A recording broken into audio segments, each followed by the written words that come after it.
덴마크 출신의 세계적인 철학자 쉐른 키에르케고르, 그는 굉장히 신실한 신앙인이었습니다.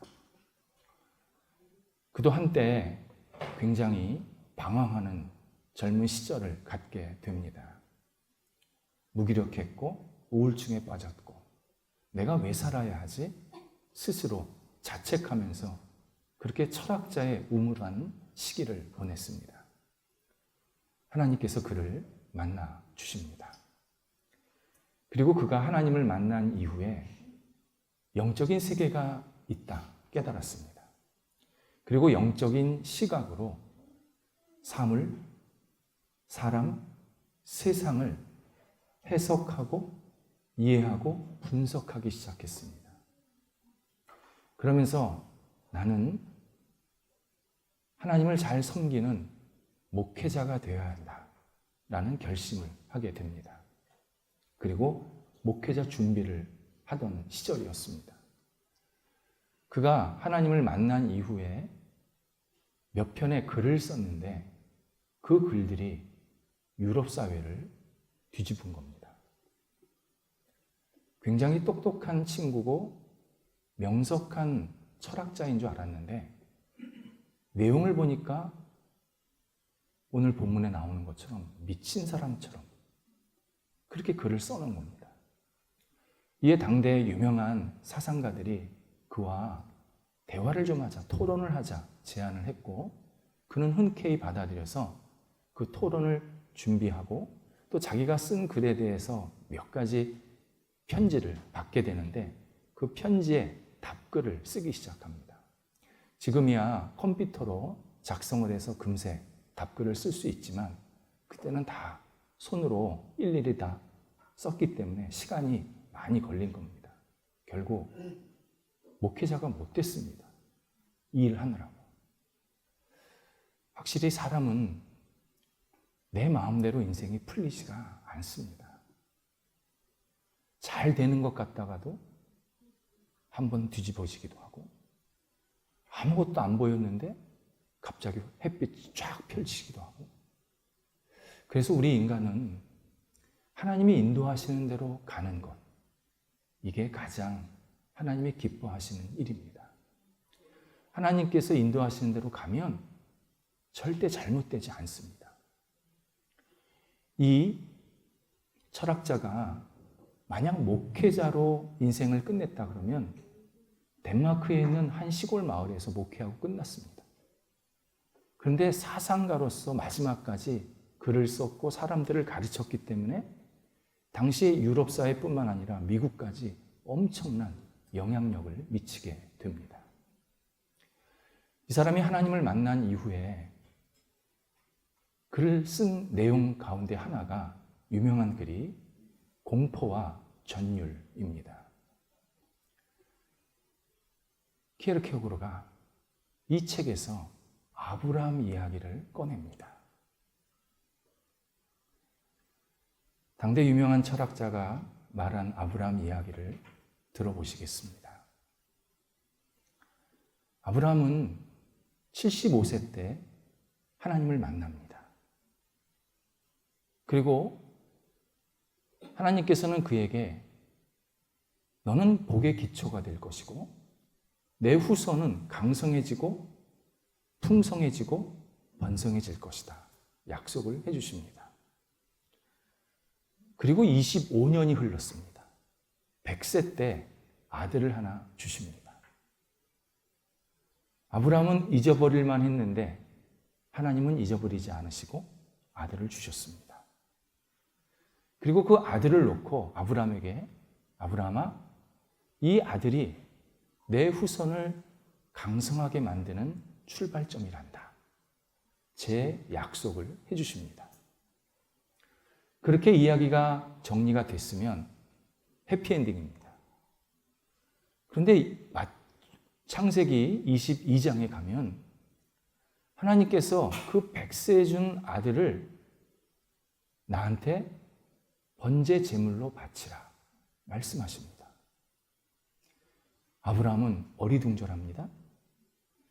철학자는 이 아브라함이 처한 상황이 세 가지였다라고 설명해 줍니다.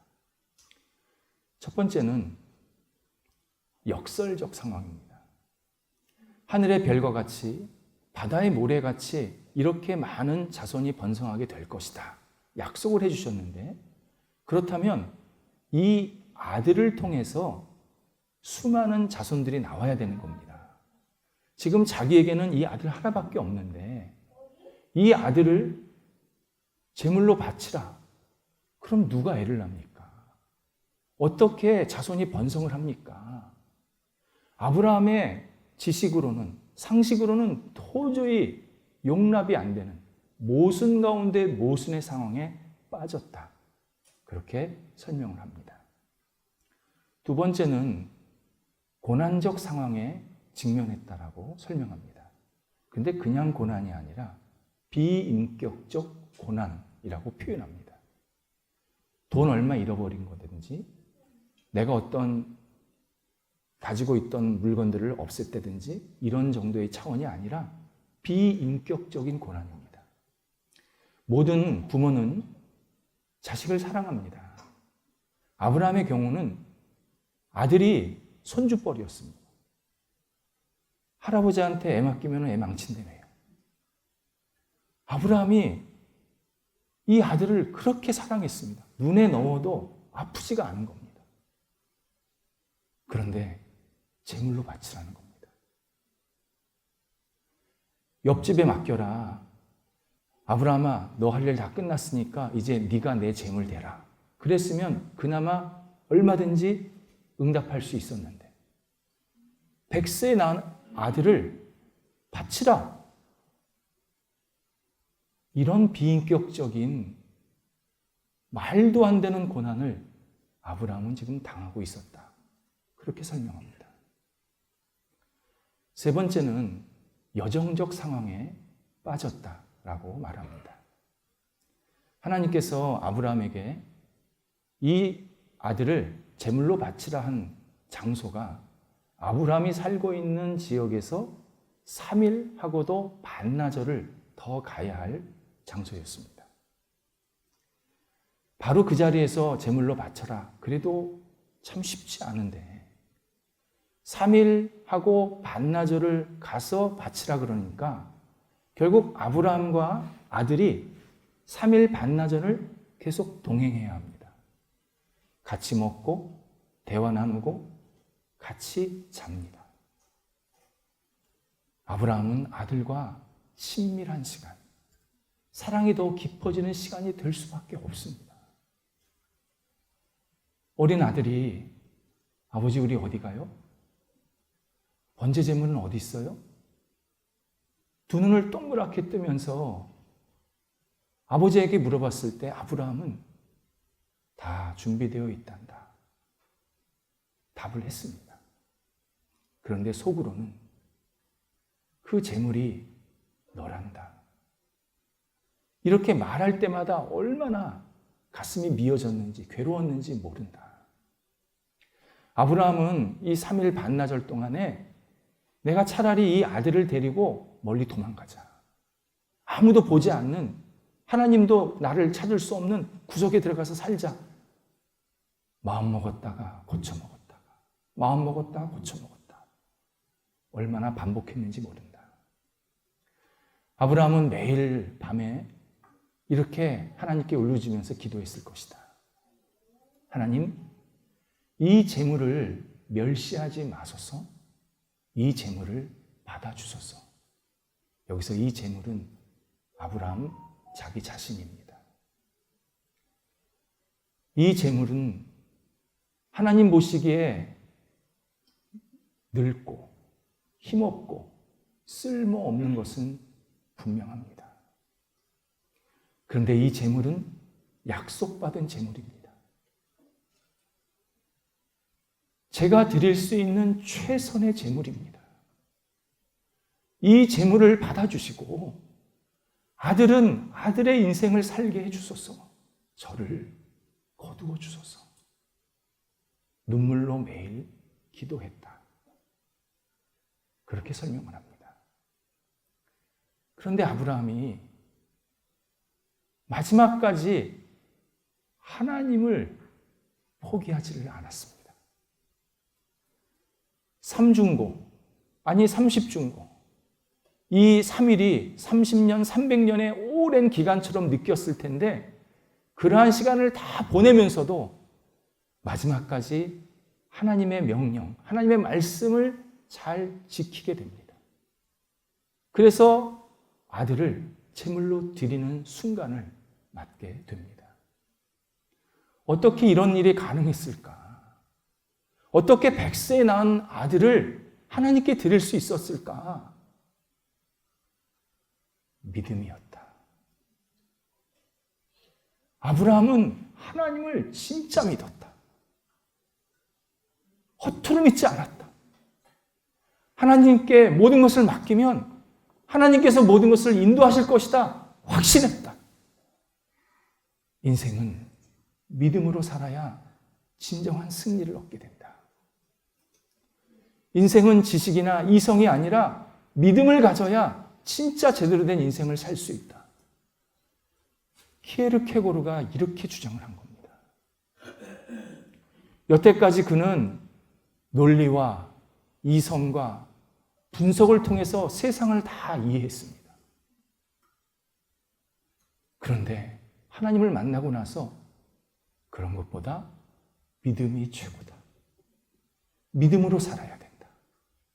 이렇게 주장했을 때 옆에 지식인들이 가만히 있었겠냐고요. 난리가 났죠.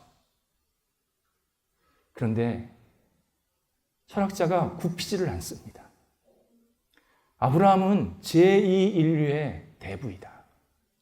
제1인류는 하나님을 무시하고 없다고 불신하는 사람들, 자기 탐욕과 욕정과 이기심으로 가득 찬 사람들, 그 후손들이다. 그 꼭대기에 아담과 하와가 있다. 제2의 인류는 하나님을 인정하고 하나님을 믿고 따르는 사람들, 각종 모순과 불합리함과 잘못됨과 이해가 안 되는 모든 상황 속에서도 유일하신 하나님만 믿고 따르는 사람들, 그 후손들, 그 꼭대기에 아브라함이 있다. 이렇게 정리를 했습니다. 오늘 본문에서 예수님과 유대인, 유대 지도자들과 대화가 나오는데 이 부분이 전체 대화의 끝부분입니다. 그런데 아브라함의 이름이 다시 등장을 합니다. 8장 후반부에 가면 아브라함이 11번 계속 이름이 올라옵니다. 이 말은 아브라함을 놓고 예수님과 유대인들 사이에서 치열한 공방이 있었다, 논쟁이 있었다라는 의미입니다. 참고로요, 오늘 본문 이후에 요한복음에서는 아브라함의 아자도 안 나옵니다. 예수님께서 딱 정리를 해주신 겁니다. 유대인들은 우리는 아브라함의 후손입니다. 우리는 아브라함의 후손으로서 당연히 구원받고 우리와 우리 자손들은 복을 받습니다. 그렇게 우리는 약속을 받았습니다. 자랑스럽게 그렇게 주장을 했고 그리고 예수님한테 그렇게 말을 하게 된 겁니다. 근데 예수님은 아니란다. 아브라함의 후손이 중요한 게 아니라 아브라함이 어떻게 살았느냐를 너네가 알아야 된다. 아브라함이 가졌던 순종, 믿음, 정확하게 믿음을 갖고 한 순종을 너희도 가져야 한다. 너희가 이어받아야 한다. 그래야 하나님의 자녀가 된단다. 아브라함에게 복을 주시고 너희 후손이 번성하게 될 것이다 약속하신 것은 아브라함이 가진 그 믿음을 너희 후손들이 가지면 내가 계속 아브라함의 하나님이 넘어서 너희 후손들의 하나님이 될 것이다 약속해 주신 것이다. 아브라함의 믿음을 가져야 된다 말씀을 하십니다. 그러면서 아브라함이 하나님을 믿었듯이 너희는 내가 너희로 찾아온 구원자로서 나 예수 그리스도를 받아들이고 믿어야 된다. 나를 배척하면 안 된다. 나를 믿고 의지해야 너희가 영원한 죽음을 만나지 않는단다. 영생을 얻는단다. 구원을 얻는단다. 재차 강조하십니다. 이때 53절에서 유대인들이 당신이 아브라함보다 큽니까? 곧 당신이 아브라함보다 더 위대합니까? 당신이 아브라함보다 나이가 많습니까? 당신이 아브라함보다 더 대단한 존재입니까? 아브라함은 당신보다 한참 위에 살다가 벌써 죽었습니다. 무슨 당신이 우리한테 영원한 생명을 준다 그럽니까? 당신도 죽을 거 아닙니까? 당신 누굽니까? 이렇게 무지하고 단도직입적인 질문을 또 한 번 던지게 됩니다. 이때 예수님께서 56절에서 아브라함은 내 때를 보는 것을 즐거워하고 기뻐했다 말씀하십니다. 이런 뜻입니다. 아브라함은 나 구원자 예수 그리스도가 이 땅에 와서 사람들에게 구원을 전하고 진리를 전하는 것을 너무나도 기대했고 기뻐했다. 그것을 간절히 사모하는 그러한 신앙으로 살았다.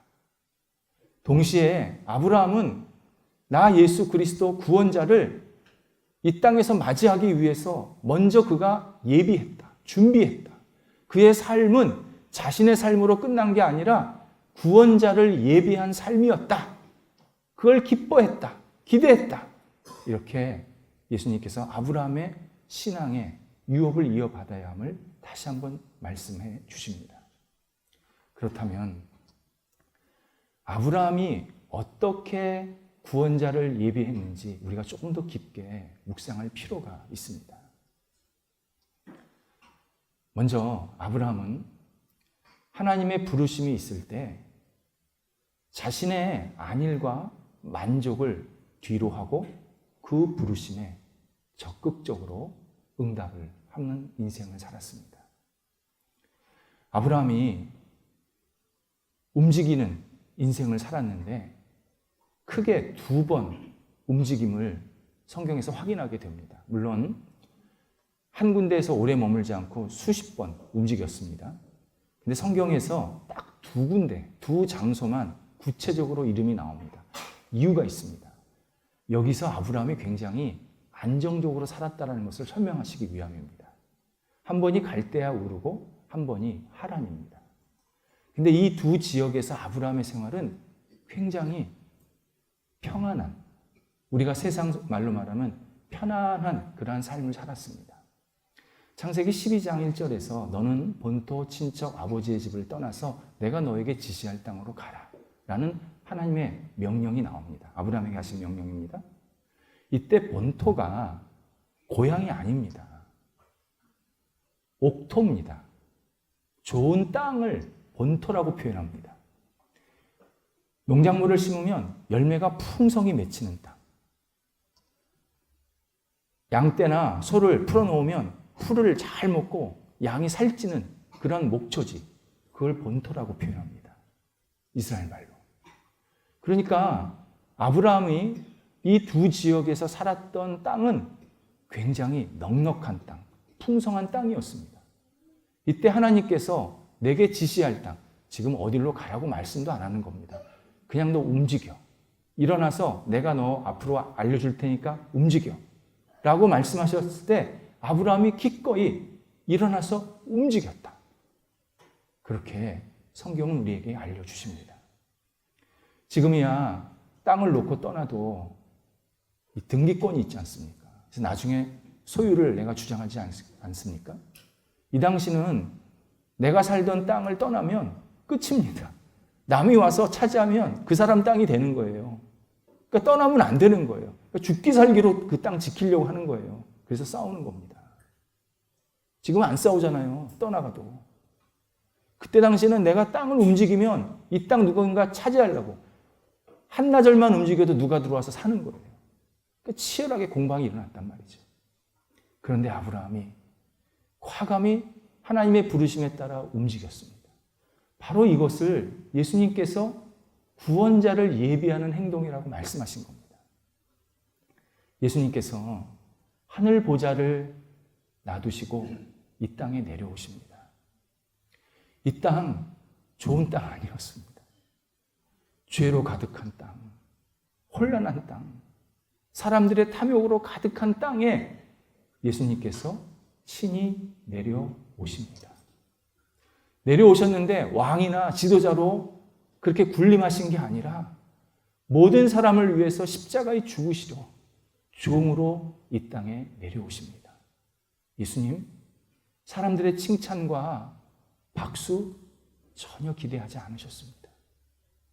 사실은 예수님께 칭찬과 박수를 드려도 예수님은 모자랄 분인데, 그렇게 충만한 분인데 전혀 기대하지 않으셨습니다.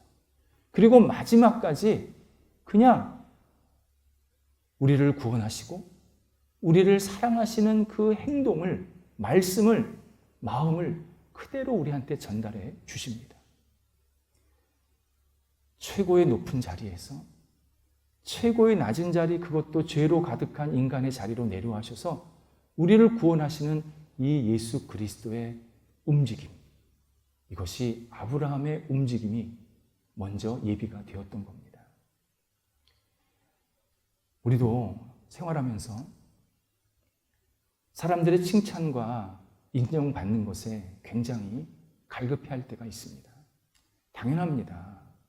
칭찬이 있어야 뭔가 동기도 생기고, 인정이 있어야 내가 열심히 잘하고 있구나, 이런 간접 지표가 생기는 겁니다. 신앙인도 마찬가지입니다.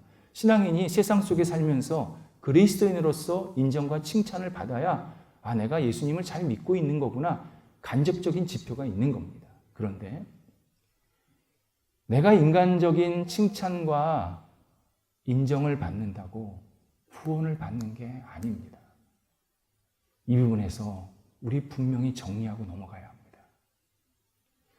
내가 인간의 칭찬과 인정에 목말라 하면 하나님을 붙잡는 게 아니라 인간에게 예속이 됩니다.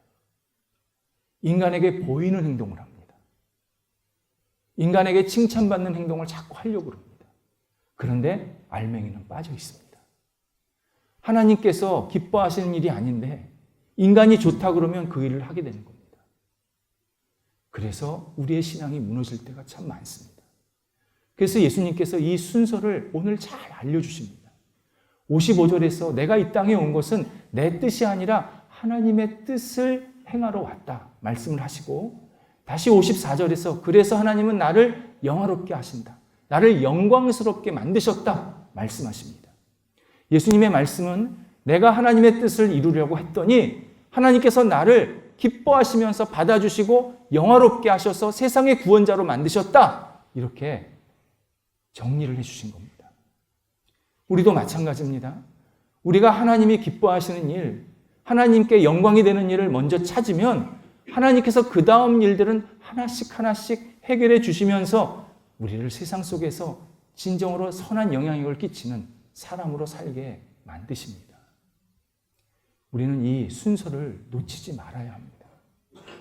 하나님의 부르심, 하나님의 뜻, 하나님께 영광이 되는 것을 먼저 할 때, 그때 하나님께서 나를 더 존귀하게 여기신다. 이 사실을 오늘 알려주십니다. 두 번째가, 아브라함은 삶의 어려움과 고난이 있었는데 끝까지 하나님을 바라보는 시각을 놓치지 않았습니다. 아브라함이 하나님의 인도함을 받고 난 후에 모든 일이 잘 평탄하게 이루어진 게 아니었습니다. 성경에 보면 아브라함이 움직이는데요, 계속 기근이 듭니다. 간 땅마다 기근이 드는 거예요. 그래서 남쪽으로 좋은 땅이 남쪽에 있다고 생각하니까 결국 북아프리카에 있는 이집트까지 내려가게 됩니다. 이때 아브라함이 실수를 하게 돼요. 살아남으려고. 자기 아내가 없다, 나와 같이 있는 이 여성은 자기 누이다, 그렇게 잘못된 말을 하게 되고 결국 이집트 왕이 그 아내를 자기 아내로 삼게 되죠. 진짜 아브라함 더럽게 의리도 없는 사람입니다. 자기 살라고. 근데요, 하나님이 절대적 은혜를 베푸세요. 참 놀라워요. 아브라함이 실수를 했는데 하나님이 아브라함을 쏙 끄집어내십니다. 절대적인 하나님의 은혜로 쏙 끄집어내세요. 그래서 아브라함이 이집트에서 빠져나오게 되고 아내도 되찾게 됩니다. 아브라함이 이 시간을 통해서 내가 하나님을 바라보는 이 믿음이나 시각을 잃지 말아야겠다. 분명히 깨닫게 된 겁니다. 근데 이러고 나서 좀 또 안정이 됐으면 좋겠는데 그렇게 또 움직였는데 이번에는 조카 롯의 식솔들과 자기 식솔들과 다툼이 일어납니다. 영토 때문에. 여기 가겠다 저기 가겠다. 서로 좋은 땅 차지하겠다는 거죠. 여기서 다투다. 성경에 다투다라는 말이 나오는데 원래 뜻이 전쟁입니다. 그러니까 상대방을 죽여야 내가 살아남는다. 그런 마음으로 싸웠다는 겁니다. 한편이 이해가 되죠. 숙솔들이 많으니까 좋은 땅 차지하려고. 이때 아브라함이 어른으로서 얼마든지 좋은 땅 가질 수 있었는데 결국 넓은 마음으로 조카에게 좋은 땅 주고 자기는 척박한 땅으로 들어가게 됩니다. 여기까지만 봐도 아브라함이 부름을 받아서 움직일 때 고난에 어려움에 계속 직면하고 있음을 확인하게 됩니다. 그런데 아브라함이 끝까지 하나님을 놓치지 않습니다. 고통스러웠지만 고난이 있었지만 하나님을 놓치지 않았습니다. 이것이 구원자를 예비하는 행동이었습니다. 예수님께서도 그러시지 않습니까? 예수님께서 이 땅에 처음 태어나셨을 때 아직 눈이 제대로 떠지지 않는 상태에서 영아 살해 명령을 받게 됩니다. 헤롯이 다 죽이라. 지금서부터 태어난 애들은 다 죽이라. 그래서 부모님이 예수님을 데리고 이집트로 피신해 갑니다. 상황이 정리된 다음에 다시 와야 될 곳은 예루살렘, 베들레헴 지역으로 오셔야 합니다. 거기서 태어났으니까. 그리고 거기는 그만한 살기 좋은 땅이었습니다. 괜찮은 환경이었습니다. 근데 일로 못 들어오세요. 어디로 가시냐면 저 북쪽 갈릴리 나사렛이라는 데로 들어가는 겁니다. 갈릴리 나사렛은요. 가난한 사람들이 모여 사는 척박한 땅이었습니다. 그런데 그곳에서 청년 시절을 보내시고 공생애를 거기서부터 시작을 하십니다. 공생애 시작했을 때 사람들이 인정하지 않았습니다. 오늘 본문에처럼 계속 핍박하고 거부하고 공격하고 그리고 이제 잠시 후에 나타날 돌 던지고 채찍질하고 십자가에 못 박는 심한 고난을 받으십니다. 하지만 예수님 그때도 하나님 놓치지 않으셨습니다. 십자가에서 저들의 죄를 용서하소서 용서의 기도를 해주셨고 마지막에는 아버지 내 영혼을 아버지께 맡깁니다. 하나님께 온전히 의탁하는 기도로 이 땅에서의 사역을 마무리하십니다. 예수님께서 이 말씀을 하신 것 분명합니다. 우리도 아브라함처럼 구원자의 길을 예비하라는 겁니다. 나 예수 그리스도처럼 너희도 살라는 겁니다. 우리가 이 땅에 살면서 고난과 어려움을 당할 때가 있습니다. 이때 우리가 가장 먼저 찾는 것은 이 고난과 어려움이 작냐 크냐 얼마나 짧게 가냐 길게 가느냐에 관심이 다 들어가 있습니다. 아닙니다. 이 고난과 어려움 속에서 내가 지금 누구를 붙잡고 있느냐 누구를 보고 있느냐를 먼저 확인해야 합니다. 작은 고난이라고 내가 해결한다? 교만입니다. 큰 고난이라고 내가 해결 못한다? 열패감입니다. 작던 크던 하나님을 바라보는 사람은 하나님께서 한 단계 헤쳐나갈 수 있도록 용기도 주시고 지혜도 주시고 사람도 만나게 하십니다. 하나님께서 반드시 그런 일들을 이루어 가십니다. 언제요? 내 영적인 눈이 하나님을 바라볼 때, 하나님을 의지할 때, 하나님께 내 모든 것을 맡길 때 하나님께서 길을 하나씩 열어주십니다. 하나님의 사람들의 특징이 있습니다. 기도할 때 하나님의 영광과 뜻이 이루어지기를 간절히 구합니다. 이 기도가 먼저 나옵니다. 예수님께서 주기도문에서 가르쳐 주셨듯이 우리에게 일용할 양식을 주옵시고 여기서부터 우리에게 필요한 것을 얘기하시는데 이 기도는 뒷부분에 나옵니다. 제일 먼저 나오는 예수님께서 가르쳐 주시는 기도는 하늘에 계신 우리 아버지, 하늘에서 하나님의 나라가 이루어졌듯이, 하나님의 뜻이 이루어졌듯이 이 땅에서도 하나님의 뜻이 이루어지게 하소서. 이걸 매일 먼저 기도하라고 우리에게 말씀해 주십니다. 우리가 어떤 일을 하든 어떤 생각을 하든 하나님의 뜻과 하나님의 영광이 먼저 드러나는 그러한 생각, 기도, 삶을 견지해 갈 때 하나님께서 놀라운 일을 행하십니다. 그 사람을 존귀하게 만드십니다. 예수님께서 십자가에 죽기까지 순종하셨는데 하나님 우편에 앉으신 것처럼 우리도 하나님의 뜻과 영광을 위해서 살면 하나님께서 우리를 가장 선한 길로, 가장 온전한 모습으로, 그리고 복된 열매로 채워주셔서 이 땅에서 살아갈 때 전혀 문제 없이 하나님의 자녀로서 당당하게 살아갈 수 있는 여력을 계속 허락해 주십니다. 하나님께 복받는 길, 하나님의 은혜를 체험하는 길, 하나님, 저 좀 복 주세요. 제게 큰 은혜 베풀어 주세요. 라고 기도하기 전에 하나님, 하나님의 뜻이 제 영혼에, 제 삶에, 우리 가정에, 우리 모임에, 우리 사회에 가득 임하시고 하나님의 뜻대로 인도하여 주옵소서.